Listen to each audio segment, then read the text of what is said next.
Hello, ഞങ്ങളുടെ river കൊടുത്തുനിന്ന് Alappuzha കറങ്ങാൻ ഇറങ്ങിയതാണ് കേട്ടോ. സോറി, അങ്ങനെയല്ല. ഇന്ന് ഏട്ടൻ ആലപ്പുഴയിലായിരുന്നു വർക്ക് വന്നിട്ടുണ്ടായിരുന്നത്. അപ്പോൾ പിന്നെ എൻ്റെ ജോലിയെല്ലാം ഒതുങ്ങി ഞാൻ പിള്ളേരെ സ്കൂളിൽ വിട്ട് കഴിഞ്ഞ് ഞാൻ ഫ്രീ ആയിട്ടിരിക്കുന്ന ടൈമായിരുന്നു. അത് കാരണം ഞാനും കൂടെ ഏട്ടൻ്റെ കൂടെ ഒന്ന് ഇറങ്ങിയതാണ്.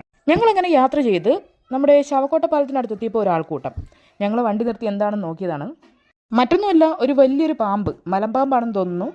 അതിന് രണ്ടുപേർ ചേർന്ന് പിടിക്കുകയാണ് കേട്ടോ. അപ്പോൾ അത് കാണാനായിട്ടുള്ള ആൾക്കൂട്ടമാണ് കേട്ടോ ഈ കൂടി നിൽക്കുന്നത്.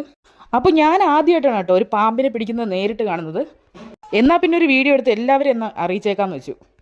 നല്ലൊരു മുട്ടൻ സാധനമാണ് കേട്ടോ. അവനെ പിടിക്കാനായിട്ട് അവർ ഒരുപാട് പാടുപെട്ടിട്ടുണ്ടായിരുന്നു. ഈ പാമ്പിനെ പിടിക്കുന്നവരൊക്കെ സമ്മതിക്കണം കേട്ടോ. സാധാരണ ഈ കാട്ടിലൊക്കെയാണല്ലോ ഈ സാധനങ്ങളെയൊക്കെ കാണുന്നത്. ഇതൊക്കെ എങ്ങനെയാണോ നമ്മുടെ നാട്ടിലൊക്കെ വരുന്നതെന്ന്. ഏതായാലും കുറച്ച് കഷ്ടപ്പെട്ടിട്ടാണെങ്കിലും അവർ അതിനെ പിടിച്ച് കെട്ടി കേട്ടോ.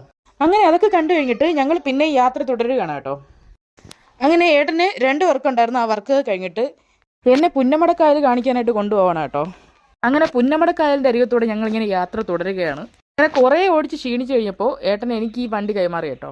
അങ്ങനെ പുന്നമടക്കായലിൻ്റെ അരികത്തൂടെ വണ്ടി ഓടിച്ചിങ്ങനെ പോകുമ്പോൾ ഓർമ്മ വരുന്ന പാട്ടായെന്നറിയാവോ? വെണ്ണില ചന്ദനക്കിണ്ണം പുന്നമടക്കായലിൽ വീണേ. ആ ഫിലിമൊക്കെ ഇവിടെ തന്നെ ആയിരിക്കും ഷൂട്ട് ചെയ്തതാവും. അങ്ങനെ കുറേ ദൂരം ചെന്ന് കഴിയുമ്പോൾ കുറേയേറെ ഹൗസ് ബോട്ടുകളൊക്കെ കണ്ടു കേട്ടോ. അങ്ങനെ വണ്ടി ഒരു സൈഡിലാക്കി നിർത്തിയിട്ട് അവിടെ നിന്നിട്ടായി പിന്നത്തെ വായ്നോട്ടമൊക്കെ. ഹൗസ് ബോട്ടും വിനോദസഞ്ചാരികളൊക്കെ വായി നോക്കി അങ്ങനെ കുറച്ച് നേരം അവിടെ ഇങ്ങനെ നിന്നു.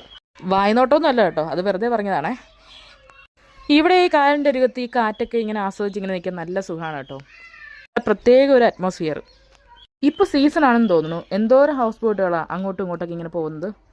അങ്ങനെ കുറച്ച് സമയം അവിടെ അങ്ങനെ നിന്ന് കുറച്ച് ഫോട്ടോസും വീഡിയോസൊക്കെ എടുത്തിട്ട് അവിടെ നിന്നും തിരിച്ചിറങ്ങി. അപ്പോൾ തിരിച്ചു പോരും വഴി കുറച്ച് സാധനങ്ങളൊക്കെ മേടിക്കാനുണ്ടായിരുന്നു വീട്ടിലത്തേക്ക് വേണ്ടിയിട്ട്. മാസം ഫസ്റ്റ് ആണല്ലോ. അപ്പോൾ റിലയൻസ് മാളിൽ കയറി ഒരു ഷോപ്പിങ്ങും നടത്തി. ഇത് റിലയൻസ് മാളിൽ ഫസ്റ്റ് ഫ്ലോറിൽ വരുന്ന ഡ്രൈ ഇൻഗ്രീഡിയൻസിൻ്റെ ഒരു ഷോപ്പാണ് കേട്ടോ. ഇവിടെ എല്ലാത്തരം ഡ്രൈ ഫ്രൂട്ട്സും ചോക്ലേറ്റ്സൊക്കെ അവൈലബിൾ ആണ് കേട്ടോ. കഴിഞ്ഞ ദിവസം ഞാനൊരു വീഡിയോ ചെയ്തിട്ടുണ്ടായിരുന്നു റിലയൻസ് മാളിൽ പുതുതായിട്ട് തുടങ്ങിയ ഒരു ബുട്ടീക്കിൻ്റെ. അപ്പോൾ ആ വീഡിയോയിൽ ഞാനത് 2nd ഫ്ലോറിലെന്നാണ് പറഞ്ഞിട്ടുണ്ടായിരുന്നത്. സോറി കേട്ടോ, അത് 4th ഫ്ലോറിലാണുള്ളത്.